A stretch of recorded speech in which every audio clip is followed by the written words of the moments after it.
this is going to be the program for today, Tuesday, October 18, 2022. Hello, everyone. I'm Andy Johnson. Welcome to the program. This is AM Prime here on WESN. Let's tell you what's happening on this edition of the program. We will be talking in the second part of the program with Mr. Ricardo Barrett Hernandez, because he's a leader of one of the indigenous peoples groups in the country, and he's been talking about the issue of the First Peoples, the Santa Rosa First Peoples community, talking about indigenous groups, and they are making a claim, their own claim for reparations from slavery and its aftermath. We're talking with them in the second part of the program. We're also talking politics and Tobago, Secretary of Infrastructure, Trevor James, weighing back on the issue of what to do regarding the Prime Minister accusing people in the THA of discriminating against contractors in Tobago. He would have a pushback on that. And we're talking also with Ms. Denise Deming, who identifies as a communicator and a wellness therapist. And she's written some things about what she calls the Alrawi Nelson cock-up. And she says it's bigger than the PNM. She says she's quoting somebody who has said that we are not sure if justice is even possible anymore in Trinidad and Tobago. This issue is bigger than the PNM. We are all collectively responsible for not accepting what we ought to do in situations like these. And people saying that, well, I don't discuss politics. She says we can't stand on the line any further and be making those kinds of remarks. She's with us. Good morning. Good to see you. Thank you very much, Andy. Very good to be here. Well, good to see you. So let's get into it. You've written this sort of a heart-rending kind of piece. You know, it's gut-wrenching to read some of these things you're saying here, where you cast the society in dark terms. Well, and if you look around, if you look at the headlines, if you walk the streets, we are in a dark place. And the only way we will come out of this dark place is if we take a collective approach.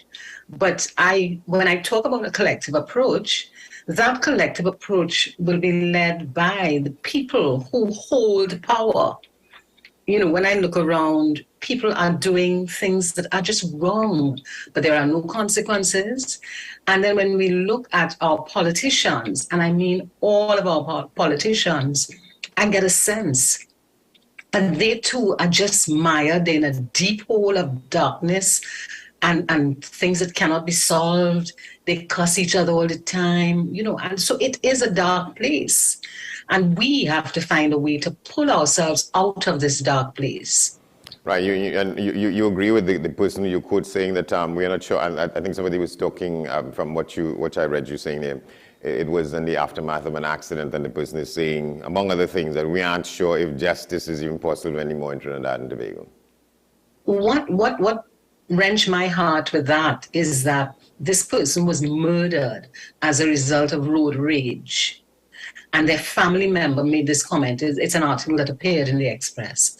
You know, and that is deep, because the person is expressing hopelessness, that they do not expect justice to prevail. And if you talk to at least my friends in my circle, people do not believe in justice. People do not believe that even if you went to court, would it matter? And the data is telling you that the length of time we take to solve any cases, the number of murders that are solved and so on, that tells you that something is wrong with the justice system. Deep. And that is just one symptom of where we're at. And what do you think would be sort of a natural consequence of that if more of us begin to think like that? If more of us just stood up and used our power where we are, we may see a transformation. I'll give you a very simple example that I look at all the time. There are no consequences for bad driving. So what you have is people bully you on the street. So for example, just recently, I was at a traffic light and waiting for it to turn green, and the person behind me was popping. It is bullying. So when I talk about getting out of this dark place, we all have to find a way to get out. We all have to start following the rules. But what is the bigger issue is that the absence of consequences makes many of us feel that you don't have to follow the rules.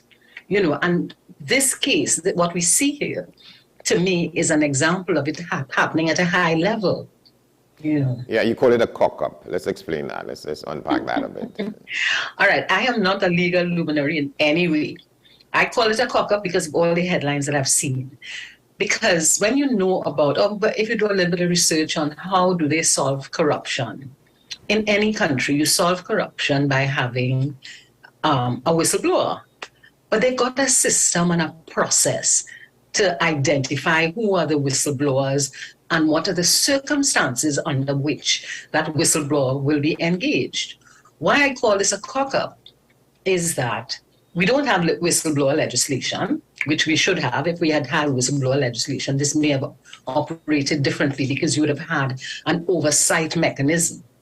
My reason for calling it a cock-up is that it's either the former AG was being, either he was just operating on his own, and in politics you don't operate on your own, or he didn't know how to arrange the for Vincent, and I'm really trying not to call people's names. Yeah. Or he didn't know how to arrange to get the information and get the witness to support him. So that is a cock-up. How could an AG not know? Or is it that the AG just felt that he was so powerful that he could override the system? And to me, the hero in this is the DPP.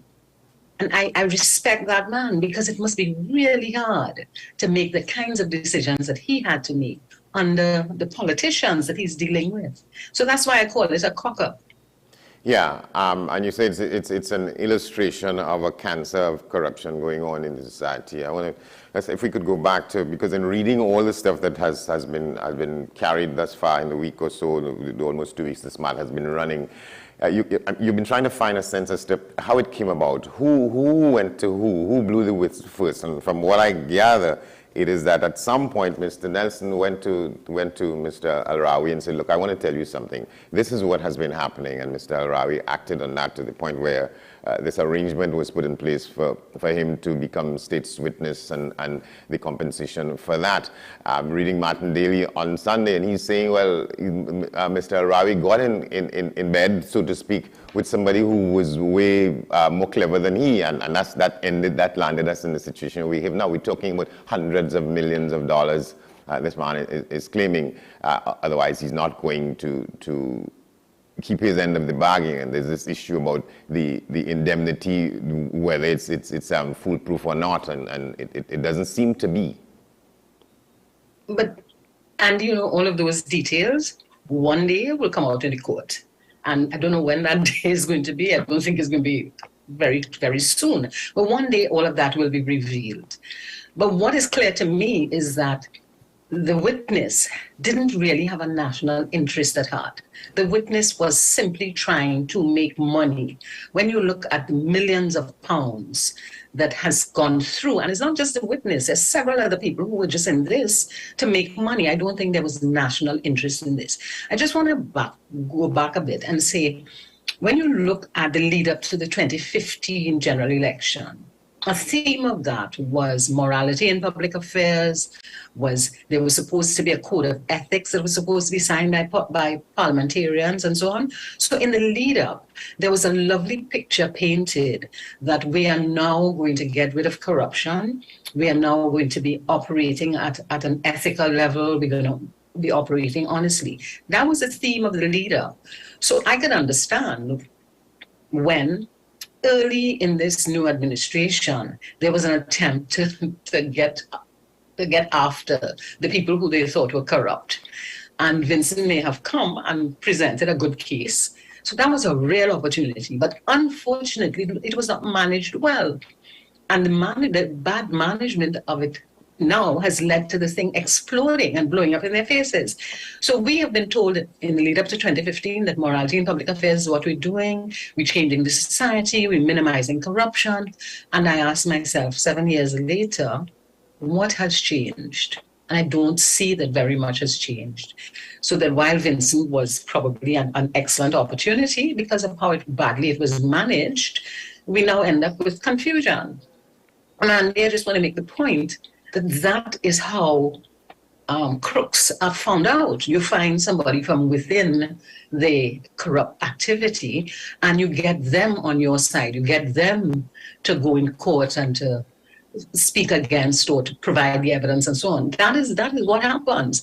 But what happens in other countries is that there is a mechanism for oversight. So it doesn't just derail and go into madness, as Rafiq Shah has said in his Sunday article, that we almost at a stage of total madness. Yeah, in the wash that it is coming out now, the Prime Minister is on record as saying, well, sincerely my interpretation of what he said, and what was reported of what he said is that, well, this is not a matter for the Cabinet. Well, you know that the Cabinet is only the Prime Minister and the AG. So I don't know what he's trying to say there. We'll have to hear more from the Prime Minister. Talking about is not a matter for the Cabinet. That can't be, he thinks we're stupid. So. And it is the Prime Minister and the AG. And there's also a report about 4 ministers who were involved. Well, yes, Mr. Al-Rabi said that he discussed it with the Prime Minister and 3 or 4 others. Is that how a decision like this is made? So this didn't come to the Cabinet and say, well, okay, well, this is what I've found out. This is what has been, somebody has approached me on this, and how do we go about it? And that when a decision is taken to do what was done, that the Cabinet, as a Cabinet, doesn't know that this is what is being done in our name? I am not surprised at that conclusion that the Cabinet doesn't know, because the Minister of Education, the Minister of Health and all that, they're not really the Cabinet. The Cabinet is, and legally it is, we only need the Prime Minister and the AG to form a government. So we know where the power lies. That is the power. That is the Cabinet. So anything else they tell me, I certainly won't buy. But other people may buy it and talk about the cabinet. No, but give me a break. Try again. Yeah, and I think it was in the Sunday papers, some of the background to it, what was happening at Petrotrin, decisions being made to treat with some aspect of this thing in Petrotrin. At one point, a report said that the decision was taken by the board of Petrotrin, and then a report came out afterwards to say, well, the decision was taken by the board, but the chairman was not there at that meeting when the decision was taken. And if I could recall, the then chairman resigned within weeks of his appointment, and I've always wondered why. And asked Mr. Andrew Jupiter. Maybe it's something is inside there. So there are ripples of this thing that involve other people and other players, corporate entities in the state sector. Mm-hmm. Which is why I say it is not just a PNM issue, it's a national issue. It is probably, in my lifetime, it is the biggest shameful issue that I have observed, and my generation, we really have a responsibility, because it is my generation just causing all of this disquiet. And we expect our young people to behave in a particular way, but we are not leading them in that way of honesty and integrity and even just respect, so that my generation, we have a lot of work to do. And I must say that my generation is still in power. So we have the opportunity to really implement changes. And there are 2 bits of things that we need to do. The whistleblower legislation needs to be put in place. And I know they're going to tell me it's the opposition and the that. Give me a break. If the opposition and the party in power cannot collaborate, then just go home. Because collaboration is what is required. The governance is not the party in power. When you talk about governance and you talk about government, you're talking about both the opposition and the party in power. So if they can't collaborate, it means they don't have an interest in the country. And I was talking about my generation just not living up to expectations, but while we still hold power. So we have the opportunity. We need to ensure that the whistleblower legislation is passed. We need to ensure that the procurement legislation is passed. It is interesting that the Minister of Finance removed legal fees from the procurement legislation. Had we had legal fees been part of procurement, there would have been an oversight mechanism. And these millions of dollars would not have been paid to a small group of persons. I know that all the lawyers will object to legal fees being part of the procurement system. But we have to stop this system in which lawyers become multimillionaires overnight. Yeah. And one of the reasons is that there is no oversight mechanism that says this is the value of what you're doing, so that they can charge anything. And if they know people in the right places, it's fine. They can do anything. And that is the thing that's wrong with our country. We have an absolutely beautiful country. We still have opportunities because of all the resources that we have, but we just have disgusting leadership. And I take responsibility because I am part of that generation that has brought us here and continues to preside over the negativity and all the horrible things that we're experiencing. So, Andy, I take responsibility. I'm not running for politics, but I will continue to speak out because these things just have to be put right. Let's talk a little bit more about when you say that we are collectively responsibility, and it's not acceptable to say to ourselves or to say to others, well, we don't discuss politics, because this is more than just politics. It's not, this is about governance. It's about acceptable behavior. Something that may have gone wrong from in the morning, as the people used to say. And I've been trying to find out, how do people in the ruling party, how are they responding to this in terms of how they may see this having an impact on the party's image going forward? And nobody wants to talk about it. Andy, I cannot speak on behalf of the party. I'm not there at all. I am an observer. I am a participant in this society. I mean, Andy, this society has given me all that I have. And I really worry that I will die, sadly, saying that this society has not moved to where it should go. So when I talk about we don't discuss politics, once you start to discuss politics, for instance, in a lot of people I talk with, you hear them talk about dem UNC. And there's an underlying thing there with dem UNC about people who live south of the Caroni Bridge. We have to stop that, because you scratch any of us hard enough and up will come the other race. So we have to stop that. You have any Afro-Trinidadian who goes into the UNC, they try to kill them. So to me, when I talk about that, we have to change that whole ethos and think differently, is we have to start being Trinidadians and think about the impact on the country. So if you pay a bribe for a driver's permit, that has an impact on the country. If you use your US funds inappropriately, that has an impact on the country. So those are systems and processes that we have to find ways to just reboot. And I say quite often, every problem Trinidad and Tobago has been solved somewhere else. So we don't have to reinvent the wheel. We simply have to analyze our culture, and we have to look at what works in other countries and see if we can take it here. I mean, the relationship that we're beginning to have with Latvia is a good relationship because there's help that we can have there. And we can continue that kind of collaboration. But before we do that, we have to become Trinidadians and figure out, what does Trinidad need? Not I from South, you from North, you're a Northerner, you from Caroni. That doesn't work. It's not even working between I'm a Tobagonian and you are Trinidadian. We belong to this place. So we need to ensure that all our action is taken with a level of integrity and in the interest of our country. I don't know if I've answered your question. I went all over the place. I know, but those things are fundamental. But if we have to use this as a means of probably shocking some of us out of this kind of stupor and this kind of slumber, and call for reckoning here, and call for some kind of explanation and some kind of undertaking to address what is happening. How we go about doing that? We don't want to propose marching again, but how do we demand some answers and straight talking and more straight talking over what has transpired here? And there's another element of it in which the Attorney General, Mr. Rawi, is saying that, well, he didn't make this decision on his own. He consulted these two eminent senior counsel, and he's called their names. One wonders how they're responding to that now. So he's putting us in that. So we tell you to do that. So it's not your responsibility alone.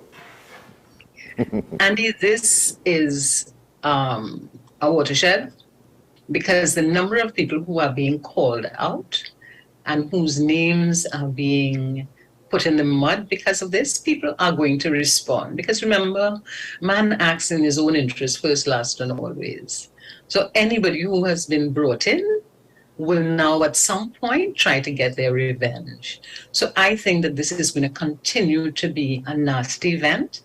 It's going to continue to occupy the headlines in the newspapers because this saying we have in Trinidad, mouth open and Tory jump out. Well, this is an example of it. So I think it's a great opportunity to reset our country. And if you look at all the other things that are happening, this is an opportunity for whoever is in power to reset, but they have to be able to be humble and to be able to speak to people in a way that we all understand and that we believe. And that's a big issue because we don't trust our leaders.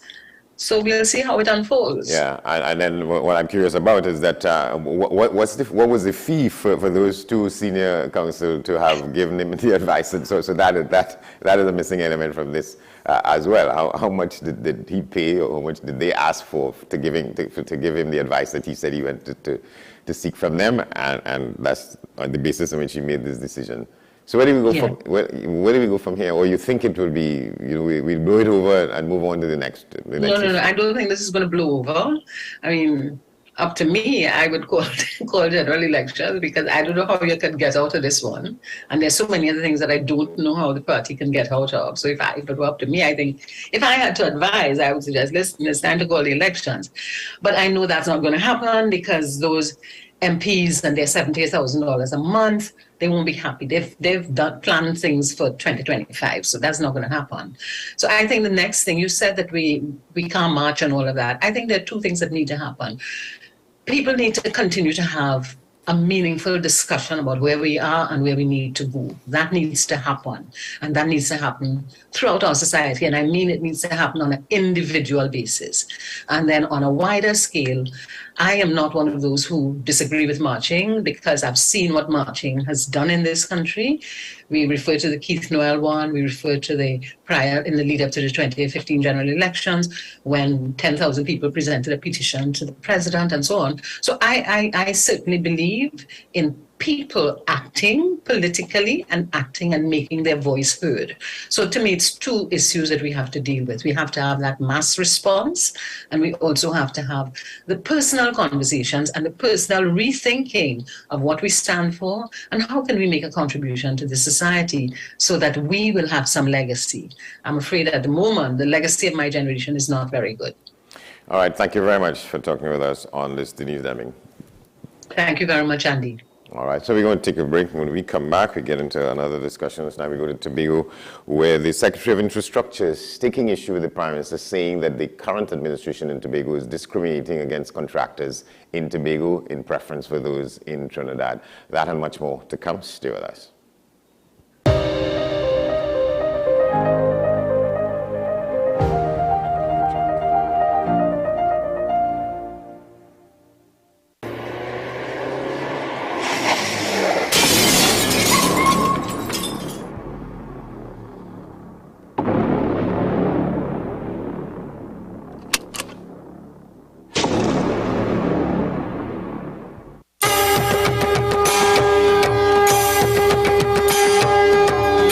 Diwali time again. Come to Prem Singh's Puja Bhavan for all your Diwali essentials. Get your clay diyas, cotton wicks, floating wicks, beautifully decorated imported diyas. And now in stock, our long-lasting, easy-lighting wax diyas. Fasting? We have frozen vegetarian meals, exciting Indian spices and grocery items, decorated mithai boxes, prasad bags, freshly ground elaichi powder, and paper sohari leaves. And don't forget our popular, tasty, mouth-watering mithai. We have simple Diwali Puja guides on CD with a Puja handout, and our helpful staff will assist you with all the required ingredients to perform your Diwali Puja. Get great deals on lantern decorations, electric diya string lights, and happy Diwali decorations. Visit us at the corner of Watt Street, Kirep, or at St. Ives Street, Chaguanas, opposite the Charleville taxi stand, or call 663-6084. Prem Singh's Puja Bhavan. It's a family tradition, serving the nation and Dharma. Lakshmi Mata's divine blessings to all.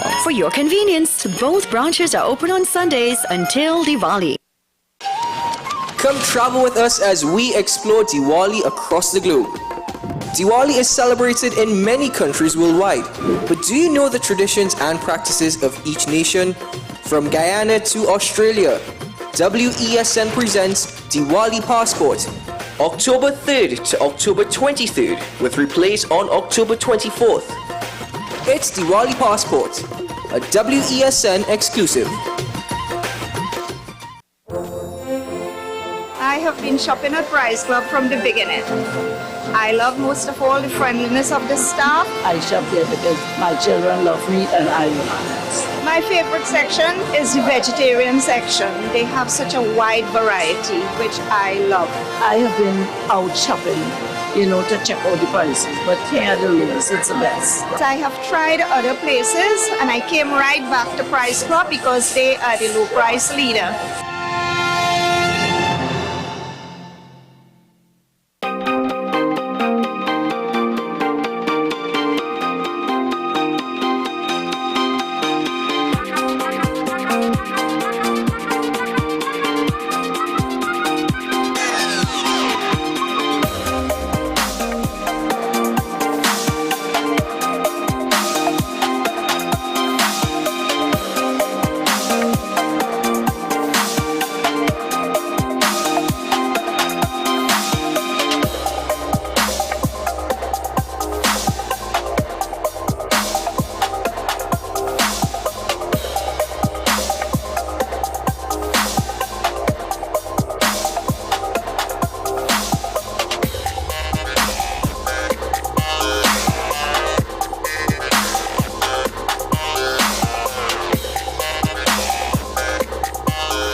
Today you would not have known, but Tobago got $300 million from the Minister of Finance for a development program. They gave every cent of it to contractors from Trinidad. So the money came into Tobago, THA write the checks to the contractors, and that money is coming back to Trinidad. Because they don't like the Tobago contractors because there is PNM. All right, so that was the Prime Minister of the country in his own words at a political meeting just nights ago. So to get a sense of behind that and a response to it, we have now the Secretary for Infrastructure in the Tobago House of Assembly, Mr. Trevor James. Good to see you, sir. Good morning, Mr. Johnson. Good to be on your program.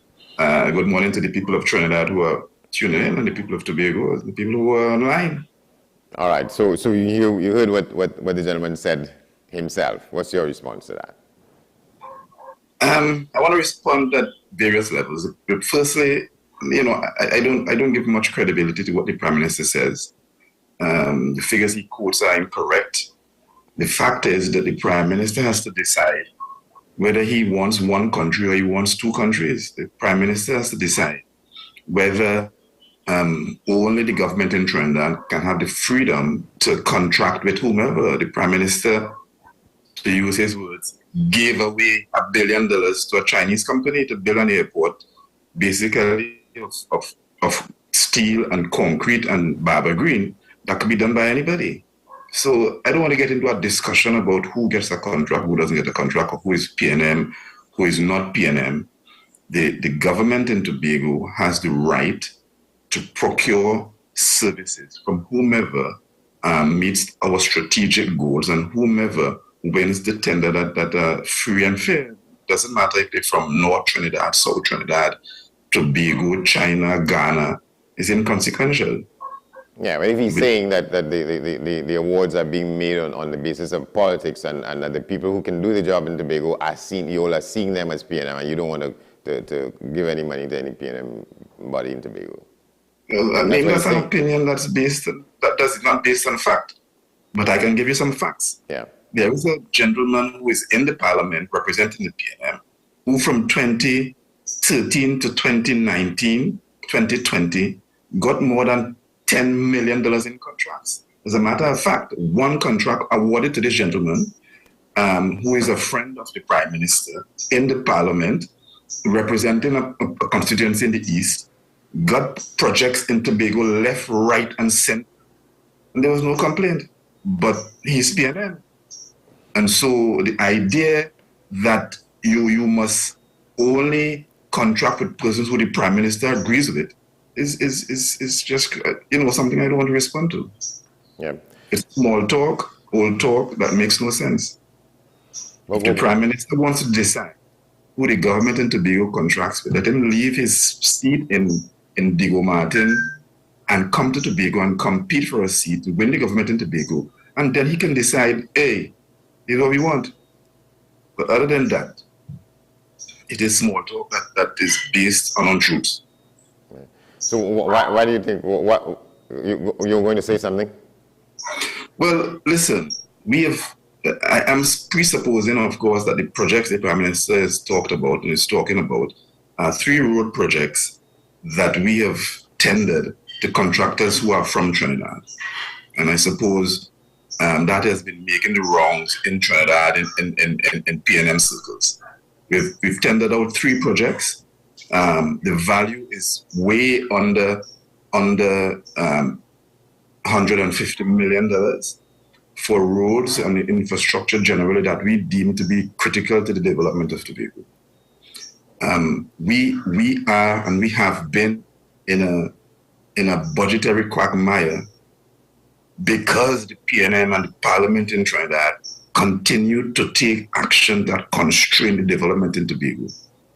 The budgetary allocation for the development program for the THA this fiscal is $300 million. The budgetary allocation for the Division of Infrastructure is $70 million. The budgetary allocation for the Ministry of Works and Transport altogether is $2.1 billion. The Prime Minister will do well, given that he was born in Tobago, to ensure that we are getting a fair share of our oil and our gas that they continue to take to budget and to take and to manage Trinidad with. This idea that the dispute resolution has come up with a 4% to a 6% budget for Tobago is something that has to be revisited. And if the Prime Minister wants to leave a legacy for his Tobagonianness, whatever little of that remains in him, he will do all that he can to ensure that the government in Tobago is getting a fair share of what is our resources. And he should focus himself on that. All right, and you called out those figures to say that, to suggest that they are not nearly enough to meet the requirements of the work that has to be continued to be done in Tobago. Absolutely not. One set of rains last week and a half has wiped out and will wipe out $70 million. Just repairing, doing slope stabilization for all these slides that took place wipes out that entire budget. And 2 road failures. We have a road failure in Casta that's going to cost us close to $40 million to fix. So don't come to us and tell us, listen, you can't do design build finance contract because somebody, in your opinion, is not a PNM. Let the government and government officials focus on what is right. Let the Prime Minister begin to end this imperialistic colonial ideas that have started by Prime Minister Williams and finally bring Tobago back into the 21st century where we are having an equal share of our resources.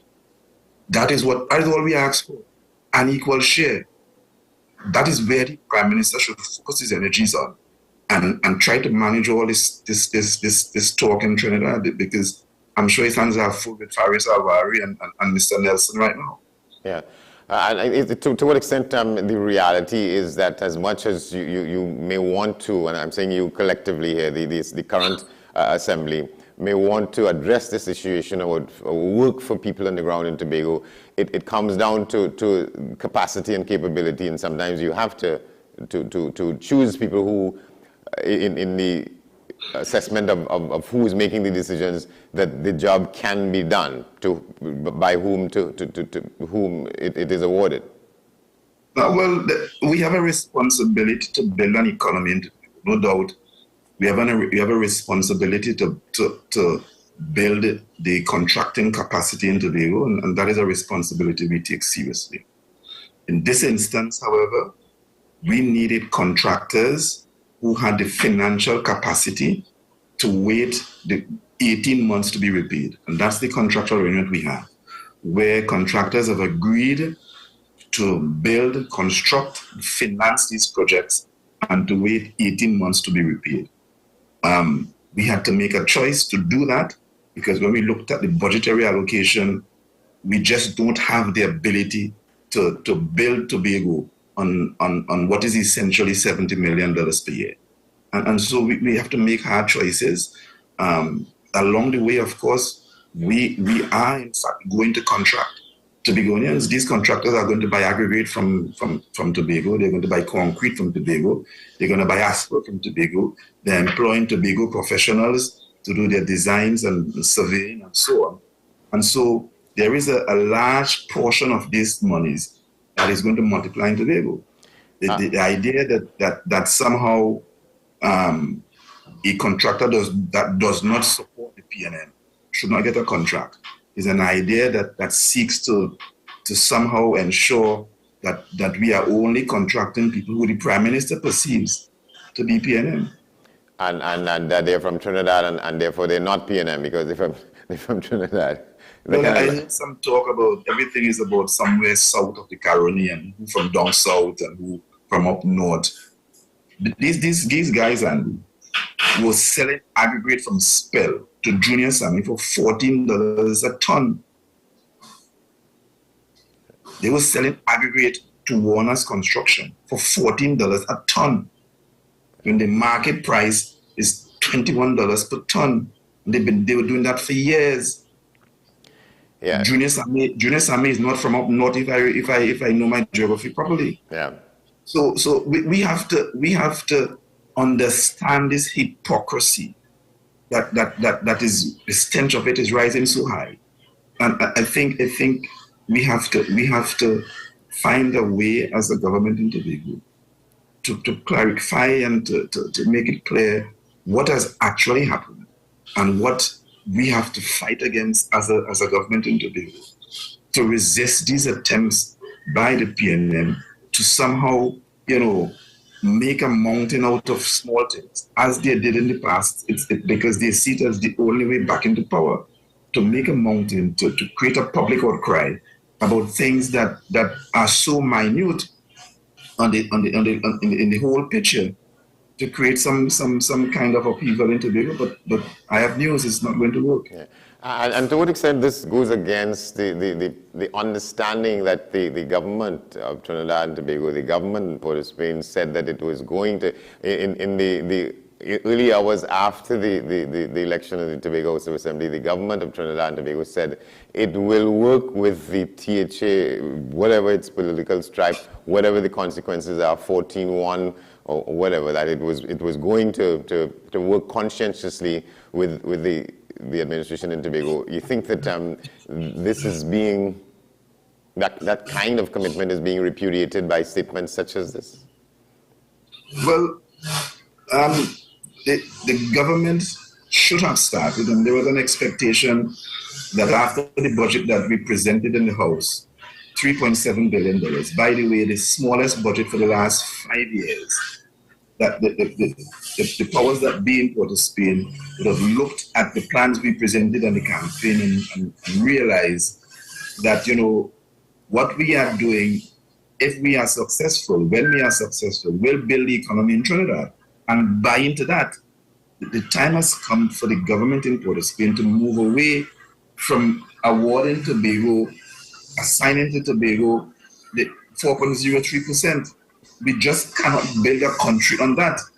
One of the reasons the infrastructure is failing across the island is because previous governments in Tobago just did not have the money. One of it is incompetence and bad planning, but for a major part of it is that they didn't have the financial resources with which to carry out these works. And the government continues to do that. By the figures presented by Mr. Imbert, they have given Trinidad ministries upward of $700 million to to do works in Tobago. And they're giving the THA $300 million. Go figure. This is not attempting to work with the THA. This is continuing the imperialistic ideas that you must govern Tobago from Trinidad, and that you must ensure that you develop laws in the parliament that constrain the actions of anybody in Tobago, so that you can take control. And we have come to the place, the people of Tobago have finally woken up to realize that governing from Trinidad is not in our best favor, it's not in our interest. And go ahead. This government in Tobago will do all that we can to find ingenious ways to supplement our budgetary allocation, because we are determined that is the only way we can build Tobago. Because the parliament, the cabinet continue to take action against us. They continue to present laws that constrain us. I mean, Andy, right now, a public servant in Trinidad can decide whether we can export material from a quarry in Tobago.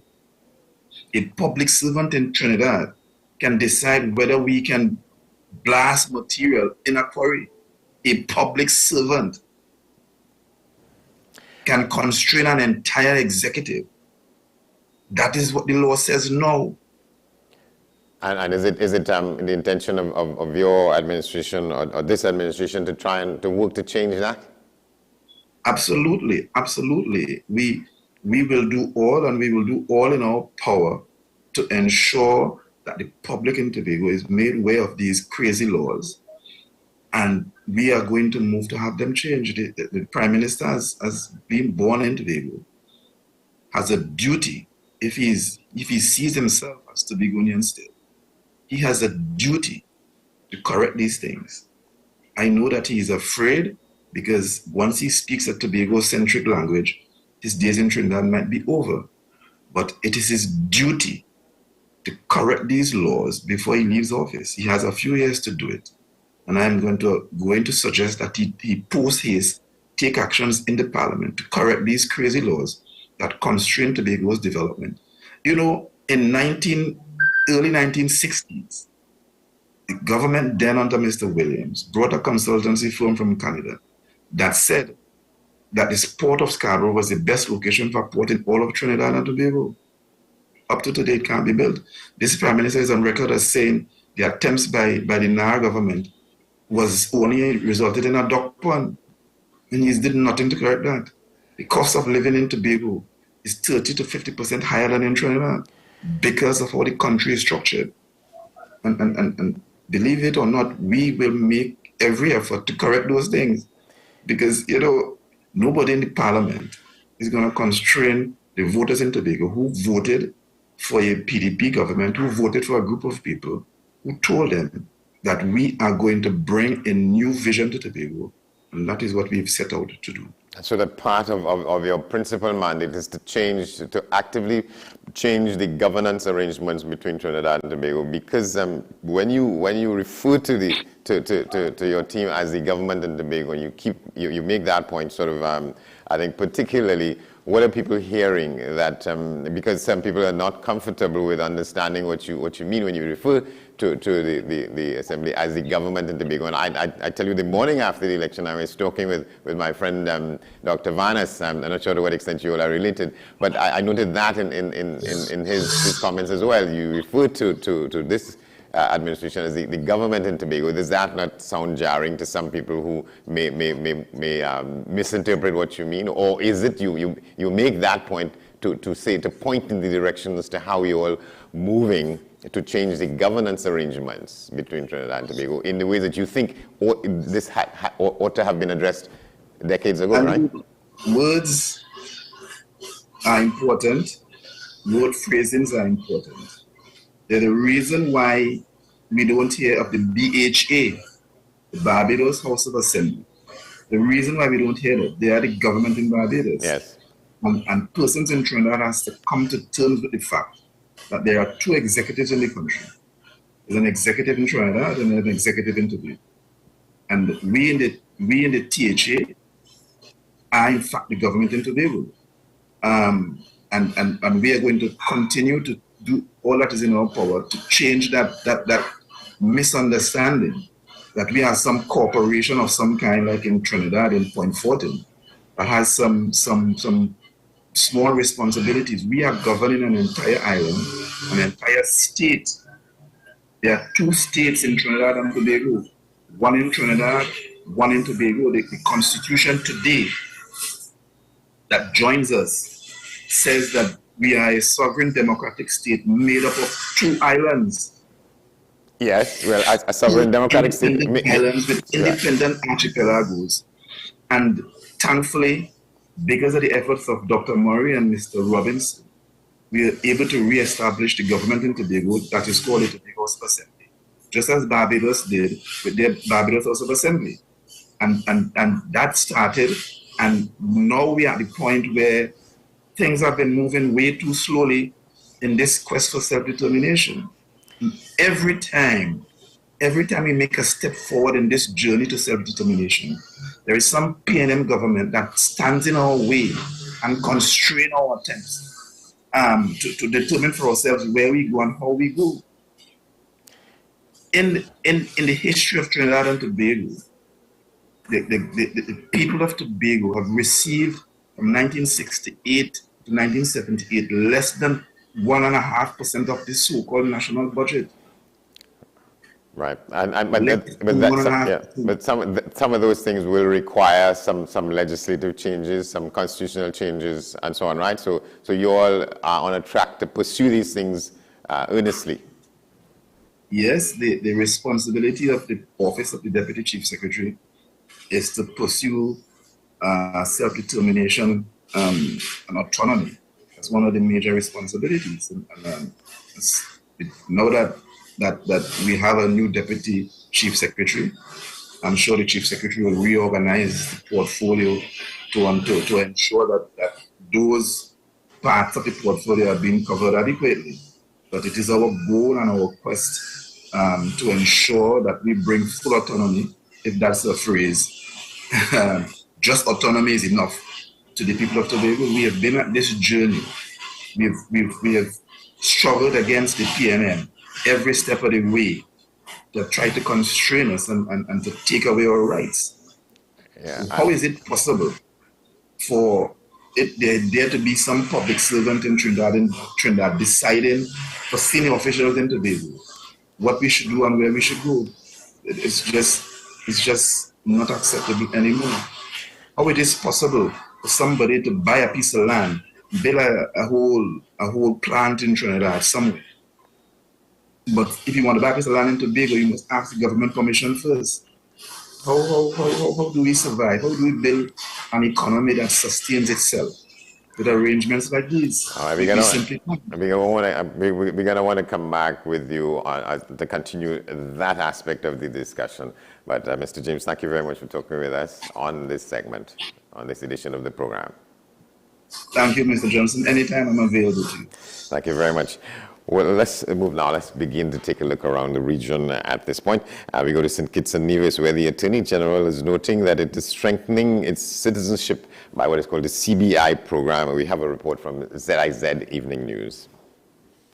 Attorney General and Minister of Justice and Legal Affairs, Honorable Garth Wilkin, says that the government of St. Kitts and Nevis is strengthening and improving its Citizenship by Investment (CBI) program for enhanced sustainability.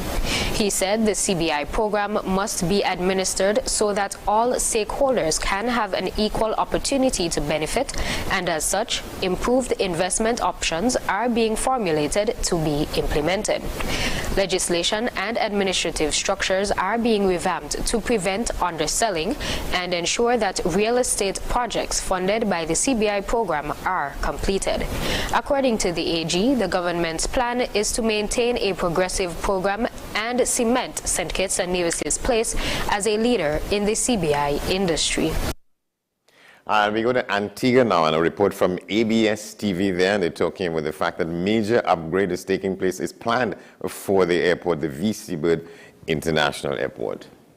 Major upgrades are being planned for vital infrastructure repairs at the V.C. Bird International Airport.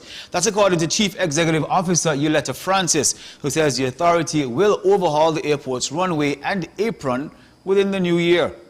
The next big thing on the horizon for V.C. Bird in 2023 is runway and apron upgrade. You know, the runway is key to all of this activity that we're talking about, and we haven't had a runway overlay in quite some years.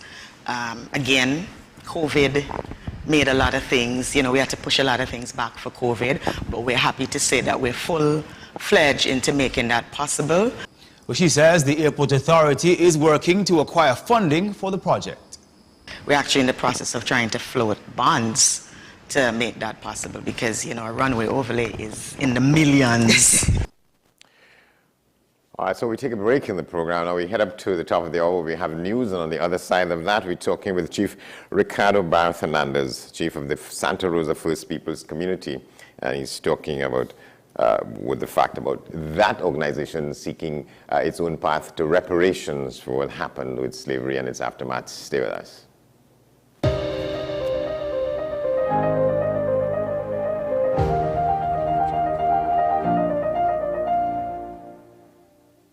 It's Diwali time again, and that means delicious vegetarian cuisine. Chief has all your herbs and spices for Diwali. Curry, jeera, saffron, garam masala and more for all your tal curry. Cinnamon, clove, nutmeg, ginger and cardamom for those delectable sweets. Brown rice, dal and chana for those tasty delicacies. And of course, Chief baking powder for soft and light roti. This Diwali, remember, the Chief reason is always taste. FanZone, your reliable, authentic supplier, has just gotten better. You can now visit our website www.fanzonett.com for your authentic wear and collectibles. The only place where you can use both your Visa debit and credit cards. Visit our website fanzonett.com to make your purchase today. The best for your baby is at thebesttoys.com. From the best strollers, car seats, baby carriers, high chairs, booster seats, rockers, jumpers and bouncers, walkers, baby blankets, feeding accessories, bathtubs. Visit us in-store at Forces Flagship McLean. Shop online now at thebesttoys.com. Order via call or WhatsApp at 332-BABY. And remember, we have the best toys at the best prices.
Here's your WESN News on the Hour. I am Denise Sinclair. Thanks for joining us. Here are the headlines. Tobago Carnival to cost $17.5 million. Department of Public Safety to fight crime in Tobago. Betham sewer pipeline collapse, forming 3 sinkholes. MSJ weighs in on Vincent Nelson. And internationally, 12 shot dead in Mexico bar attack. Now for the details. Tobago Carnival will be staged at a total cost of $17.5 million. The announcement was made by Tourism Secretary Tasha Burris. There will be direct flights from Miami to Tobago for Carnival via Caribbean Airlines. Condor will resume flights to Tobago the first week in November. 1,000 passengers have already been reportedly booked. Tobago Carnival will be held on the weekend of October 28th. A Department of Public Safety and Security is set to be established to combat crime in the Sister Isle. So says THA Chief Secretary Farley Augustin. Mr. Augustin made the announcement during Mandate Monday, where various divisions account for their stewardship thus far. The THA Chief Secretary said the Minority Leader, Kelvon Morris, reached out to him concerning the crime situation in Tobago, and both intend to meet this week. Tobago has recorded 8 murders for the year thus far. On to some other news now. WASA is set to begin restorative works following a suspected collapsed pipeline at Beetham Gardens. The collapse has led to the appearance of 3 sinkholes in the immediate area. The authority is engaging the required contractor and mobilizing all other resources, commencing the work within the next 24 hours. MSJ leader David Abdullah says taxpayers are paying the ultimate price for the Vincent Nelson outcome. He weighed in on the happenings in a recent interview. They've made a total mess of it, quite clearly. And you know, taxpayers ultimately, and I know you make that point all the time, taxpayers ultimately are the ones who are paying the price for this. Mr. Vincent Nelson admitted guilt in the High Court to receiving money corruptly. So obviously taxpayers' money was, corruptly taken by Mr. Nelson. But others who may or may not be guilty, we will never know perhaps whether they were guilty or innocent. And that is horrible. And taxpayers' money was spent according to what we have seen in the press. In international news now, unidentified gunmen opened fire in a bar in a central Mexican city on Sunday, shooting dead 6 women and 6 men. Local authorities said the second mass shooting in that state in less than a month. 3 people were injured in the attack, and security officials were trying to track down the assailants. The motive behind the shooting was not immediately clear. An initial statement by the city had put the death toll at 11. But that was News to the Hour on WESN. I am Denise St. Clair. Thanks for watching.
Welcome back to the program. Well, here's what we can tell you about this discussion coming up. Indigenous groups across the Caribbean believe they continue to be discriminated against in their fight for reparations. This sentiment was shared at a regional First Peoples Conference for 2022. The kickoff the First Peoples Heritage Week in Trinidad and Tobago. Several groups from the Caribbean gathered at the University of the West Indies in St. Augustine earlier in October to address this issue. One of them was the Santa Rosa First Peoples community, the chief of which is Chief Ricardo Barrett Hernandez, and he made a statement saying that the First Peoples organizations in Trinidad and Tobago and across the region are going to go about the search for reparations for themselves. He's with us now. Good to see you, sir. Yes, good morning. How are you? Well, good thanks. Good thanks. Yes. So, good morning to all who are viewing. Thank you very much. Well, let's get into it from the point of view of we think there's a need and an importance for the First Peoples communities across the region to separate yourselves from the other calls from elsewhere in the societies for reparations, correct? No, not exactly to separate ourselves. What we felt is that in the conversation on reparation, even from the CARICOM level, we we have not been hearing enough on the indigenous. We have been hearing more focus on the Afro descendants for reparations. And we felt that, there should be more discussion on the First Peoples. After all, it is the First Peoples of the region who first felt, the brunt of slavery and all that went with that story. So that there was very little. So we are asking that to be more inclusive and to have more focus on our First Peoples, probably on the equal footing with the Afro descendants of the region. And how do you propose that should be? Because then I'm going to get to talking about the Trinidad and Tobago National Committee on Reparations, which was set up in 2013 and which somehow ignominiously fell apart. And we don't know what is happening with our own national approach to it. Yes, well, we are not alone in that respect. I understand that there are a few other countries in CARICOM. The very same thing is happening. As you are well aware, we started with our reparations committee here in Trinidad, and that went out. I don't know if the life of it came to an end or for whatever reason. It has not yet been recommissioned. So, but the government has committed to dealing with that in this new year. So we hope that we will see that. But you ask how it could be addressed. Because we do not have a reparations committee functioning at this time in Trinidad, we felt that our voices should be heard. So we applied to the CARICOM Reparations Commission to have a voice. And they accepted us, and we had our first meeting and presentation about a month ago. And in this week of heritage celebrations, the first activity was focused on reparations. And we had someone from that level, CARICOM Reparations, talking with us via Zoom, of course, but talking with us and giving their perspective. The Reparations Commission, that is the National Reparations Commission of the region, giving their perspectives. And so they pledged in that to have a greater interest and for the First Peoples to have a greater say in the discussion. Yeah, and two of the leading figures in that, the chairman, Sir Hilary Beckles, and I think the vice chairman, Dr. Vereen Shepherd. So you're dealing with them at that level, correct? At that level, certainly, yes. And today at 10:30, there is the second opportunity for us to speak to them, as we have a meeting carded for this morning, I think 10 or 10:30, somewhere thereabouts. Yeah. What is your organization's sense of the state of limbo that the National Committee in Trinidad is? I know there have been attempts to re-establish the commission, the committee, the local committee, but I don't know exactly for what reason it has not been yet, formalized and get back going. But as I said earlier, I know that there is a commitment at the level of the authorities to have it re-established. So as I say, I hope that not in the not too distant future we can see that, where we can talk, continue the conversation on reparations on all sides. And I just want to ask, your organization is the Santa Rosa First Peoples community. But that is just one element there are a number of other First Peoples organizations in Trinidad and Tobago, right so? Well, there, as far as I know, there are two other organizations, yes. But you see, the thing about it is that the way Santa Rosa First Peoples see reparation is not in the same lens that these other organizations see reparations. And so we have a difficulty in how we go forward collectively. So they will put their, how they see things or their agenda separately to what Santa Rosa will do, because we cannot do it collectively, because we see reparations quite different to how they see and how they want to pursue reparations. So what then is the nature of the discussions that may or may not be taking place among your indigenous groups, yourselves? At present, we have no discussion taking place among ourselves. We have attempted in the past on several occasions to come together to discuss not only reparations, but other issues affecting First Peoples collectively. But it does not end, or the result does not come out as a collective united decision. As a result of that, Santa Rosa prefers to, speak for themselves and to let the other groups speak for themselves. Is that not sort of creating a less than desirable sort of platform if we're talking about First Peoples? Yes. What are some of the things? In the eyes of the public, and people viewing, that is how they see it. But if we have attempted in the past to come with a united front and it cannot work, then how do we handle it? How do we go forward? The only opportunity or the only solution is to let each group put their position on the table and let the authorities, whoever it be, whether national, international, wherever, judge our presentations and our requests and let them deal with it at that level. Because you cannot force something to happen that cannot happen. That is it. Yeah. What are some of the sticking points among yourselves? All right. Okay. So just a quick example. Santa Rosa does not see reparation in the light of those same other groups you are referring to, and maybe in the wider community, some of the groups may have the same approach as these two other groups, and Santa Rosa has a different approach. We do not see reparations. Of course, you're going to try to list the atrocities. You're going to probably put a value to them in whatever way, in whatever fashion. Then you're going to come up with a cost. And some people want to see reparations with these colonial, former colonial countries and so on, making maybe monetary contributions or so to indigenous peoples and so. Santa Rosa does not see reparation like that. Some of the claims of the other groups, they might be right in how they see it, but we feel that it cannot happen as they are projecting it. They are too big to handle. The demands are too much, and I don't think any government, but whether national or international, will be willing to take on that at this time. So we will be talking for the next 100 years and probably not make a footstep forward. How Santa Rosa sees reparation is that there are certain issues that we feel locally the government of the day has to address, simple things that will speak to reparations.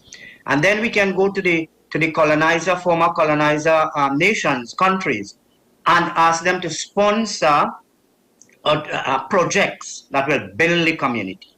For instance, something towards the advancement of our heritage village. Maybe create or sponsor a program for restoration of the indigenous language, preservation of the craft, and create an industry so that, indigenous peoples can become self-sufficient in the culinary skills and indigenous foods. How do we process that for market and so on? How they can support these things. So that is quite different to how some of these other groups and countries want reparation. They're asking for a big contribution, and personally we feel that we will just talk and people will not be able to honor some of these things. I am not saying they are wrong to do so. They might be right to do so, but we are looking to how do we go forward? How do we build ourselves from here on with the assistance of those countries that we feel have a responsibility to do so. Is there a kind of negative impact that has, say, on let's take Trinidad and Tobago outside of the regional context? To what extent that itself presents a negative in terms of treating with the government or getting the government in on what the First Peoples organizations want to see? To what extent? I think we have come a long way in terms of getting government to recognize the place of the indigenous peoples, because we keep reminding them, and when I say government, I'm speaking of governments past and present. Yes. We have been constantly reminding them of the United Nations Declaration on the Rights of Indigenous People that speak to a number of issues affecting indigenous peoples, and to which Trinidad and Tobago is a signatory of, so that they have a duty to work with indigenous people in alliance with the declaration. And we have been seeing small steps being taken towards recognition. For instance, in the parliament, just during the budget debate and so, we saw both houses, both opposition and government, making contributions in recognition of the First Peoples. I think this is a great step forward. And we have a long way to go. We still have to get them to give more respect in terms of that national day that we are after. But I think we are seeing some progress in the development of our village on the hill. We are seeing 2 of the major utilities now being installed, which is electricity and water. And we understand that in the fiscal year to come, that there is some allocation that will take us a little further. So based upon that, we are seeing some progress. And I know that both sides of the house have would like to see the development of the First Peoples. It is just for us to continue the agitation, the lobbying, and to get them to recognize that the indigenous peoples have a place. I mean, we have indigenous peoples in other countries, bigger countries, the United States, Canada, and they take a long time in getting their governments to recognize them and to put them in the place where they are today. And they still have more to do. So with this said, I think we are hopeful that, we will reach the place that we want to be. Yeah, and it's established that Arima sort of seen as the headquarters kind of town for First People's existence and operations in Trinidad. Yes, certainly, because you see, and why that is so is because we know that indigenous peoples lived all over Trinidad. For example, Moruga on the north coast, even where is Port of Spain now, there were indigenous villages all over Trinidad. So that you can say the land of Trinidad is the land of our First Peoples. But Arima is special in that it was the last mission that was created by the missionaries. And they moved the indigenous peoples from 3 encomiendas that have existed at that time: Cora, Arauca, which we call Aruca, and Tacarigua. And they placed them in Arima with a treaty, with a decree of 1,320 acres of land as a mission town, whereas the other missions existed and did not have that kind of legal status in terms of land and allocation. We have our records so that we know that Arima, is what, as you say, is looked upon as the sort of headquarters for First People, certainly. Yeah, but we are attempting to in those areas in Trinidad where there is some indigenous influence, such as the Banuari Trace. Banuari Trace, for instance. Banuari Trace. There is the Corita Rock in St. Joseph. There is the Toko Mission. So all those places that reflect some sort of the indigenous presence, past and present, we are hoping that we can establish in those places some mark, whether it in the form of building, whether it be in the form of a park or whatever, so that we can also recognize the other areas that indigenous peoples inhabited. And what is the state of affairs, the level of communication between yourselves and the leading figures in the CARICOM Commission? Well, as I said, we just only recently was accepted last month to have a voice at that level.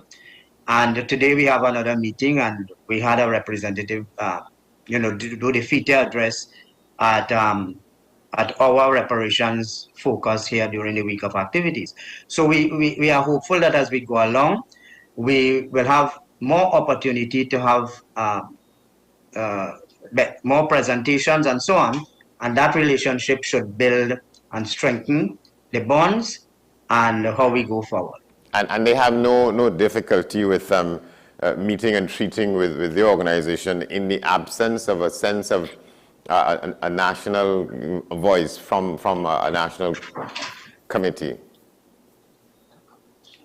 Yes, well, the CARICOM Commission is made up of representatives across the region. Yes. At present, Trinidad, I don't think they have a representative there because the committee is not functional. That's what I'm saying. But yes, it's not functional. But I mean, we are one of the affected groups, so I don't see, a reason. I don't see a reason for them not treating with us in the sense of at least hearing our position and what we have to put on the table. Yeah. Until such time that we have our own local committee set up once again. Well, a revival of the national committee. Certainly, yes. So what are some of the activities planned for this week of activities? The week that passed, just passed? So the week of activities has gone. Yes, it's gone. Mm-hmm. Yeah. Well, we had the conference Then we had one day with our spirituality. Not one day, several days, because we had the water rituals, which is important element of the spirituality of the first peoples. And not only spirituality, but water for life in general. Then we had our visit at the Red House. As you know, the Red House is looked upon by us as a sacred site because of the remains, the human remains that were found there and reburied. Yes. And that the parliament meets there. We remind them that they are sitting on the remains of the ancestors. On sacred ground. We are sure that was a burial site. So it's a burial. It has to be a sacred site. We continue to agitate and lobby for the monument.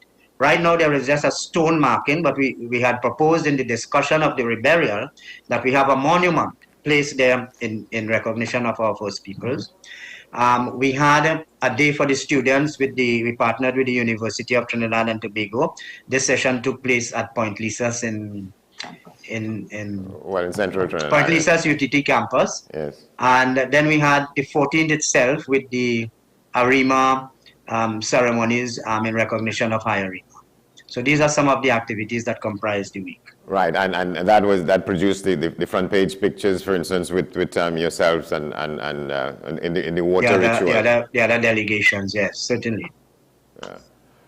What are so, and moving the needle forward? Then what are some of the things you're working on now to further concretize where you're going and what you're seeking? Well, I think one of the major focus for us at this present is to get our village to a point that we can start showcasing to the national community what we are doing and what we have to offer as part of the national development.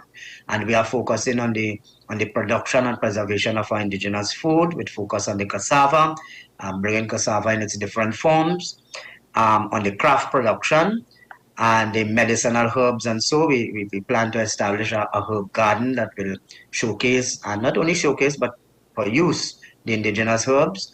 Of course, with some scientific input, not only the traditional ways, but with some scientific input in terms of the ingredients and whatever is contained in these herbs and so on. So there are a number of things. We plan to develop the trails, some of the trails in the space of land, so that we can take young people, expose them to the nature, to the forest, not only young, but whoever is interested. So this is our focus now, getting our village to a point of where people can access and see what the indigenous peoples are doing, what they have to offer. Among other things, we are focusing on the restoration of the language. We have to bring in people who still speak the language, maybe from Guyana, Suriname, to keep classes and so on, and to develop that aspect also. Do you think that there are those people living today who are conversant with Certainly, Guyana, Suriname, there are still teachers, but they too are making efforts in their schools, as I understand, and at different levels, because the young people, of course, they don't speak the language, so they are making efforts to ensure that it doesn't die. But certainly there are teachers. We just had 2 of them here during the week of activities, and every time we get an opportunity, we continue to interact with them and to add to what we have already been exposed to in terms of the preservation of the language. To what extent? All right? To what extent the existence of that kind of heritage among individual people in different countries is a source of strength and inspiration to keep going forward? Because a lot of people look on at this and say, well, why are they fighting up with this thing? Why they want to continue this thing? That was then, and we move on from there and so on. How do you respond? No. It is important. Some people feel so strongly about it is that it is your identity. It is who you are as a people, as a person. Some of us feel very strongly about these traditions and culture. And if you lose it, if you allow it to lose, then you lose your sense. You lose yourself. Who you are, where you came from, what is your present purpose, how it informs your future. You're just lost. So that I think it is very important that we know where we came from, we know what contributes to our culture, the culture of the indigenous, just as the Afro-Trinidadians want to preserve their culture and make attempts to preserve it in song, in dance, in spirituality, in whatever. Similar, the Indo-Trinidadian, who is a bit ahead and stronger in their spirituality and in their cultural ways, so too the First Peoples feel that it is important to us. It is our identification.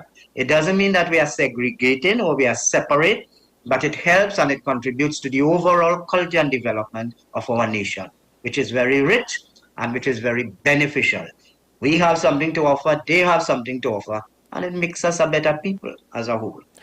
All right, thank you very much, Chief Ricardo Barrett. One other thing before you leave, I forget to mention. Recently, we appeared before a Joint Select Committee of Parliament, and we put some of these matters before them. We are anxiously awaiting the report and the recommendations of that committee to see how we go forward at that level.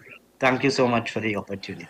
You're very welcome. I wanted to ask you to what extent you're still a leading figure in the arena of P&M and so on. Is that still occupies? No. I have taken a back seat with the politics. It doesn't mean that I don't look on and maybe have something to say. But I think my focus now is mostly on the development of our First Peoples. I leave the politics for the younger people and let them fight up with it. We have to live with the politics, but I am not very active. In that situation. Thank you very much, sir, Chief Ricardo Barrett Hernandez. We're going to take a break. Stay with us. We're coming back.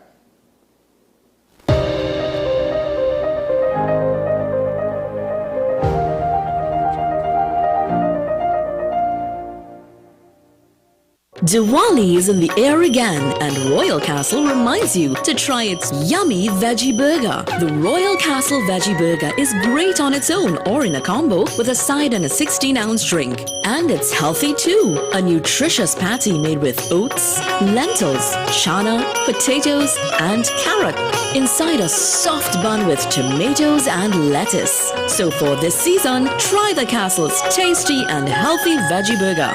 Shubh Diwali from Royal Castle. Perfection doesn't happen by chance. Like an artist, the cook selects the main ingredient, one that is worthy of a proud cultural tradition. Trusted to enhance your creations with its richness and versatility. To create a cooking masterpiece, the secret is simple. The brand we know, the brand we trust, the brand our ancestors have been using for generations. There is only one pure cow brand ghee. Look for the marks of authenticity.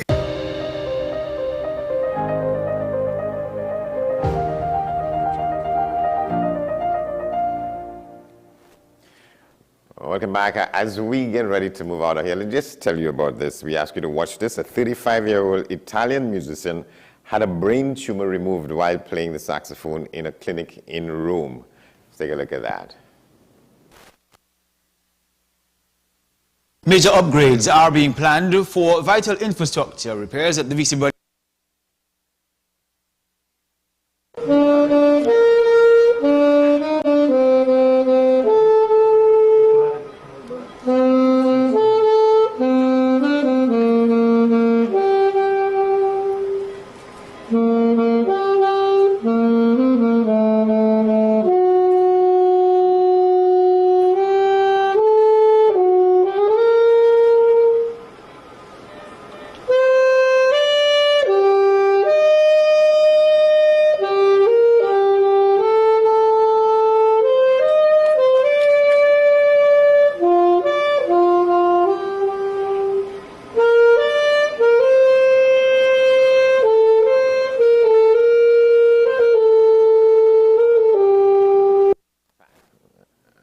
Timeless jazz classic there. Fabulous stuff, but that's our program for this edition. We want to thank you for watching. We tell you can get in touch with us here at AM Prime at WESNCC and all our social media platforms. You can send your emails to amprime@wesncc.com. That'll do it for us for this edition. In half an hour, we have news at the top of the hour, followed by today's edition of Talking Point with Shah and Small. But for now, we're done. I'm Andy Johnson. Thanks for watching. We'll see you tomorrow.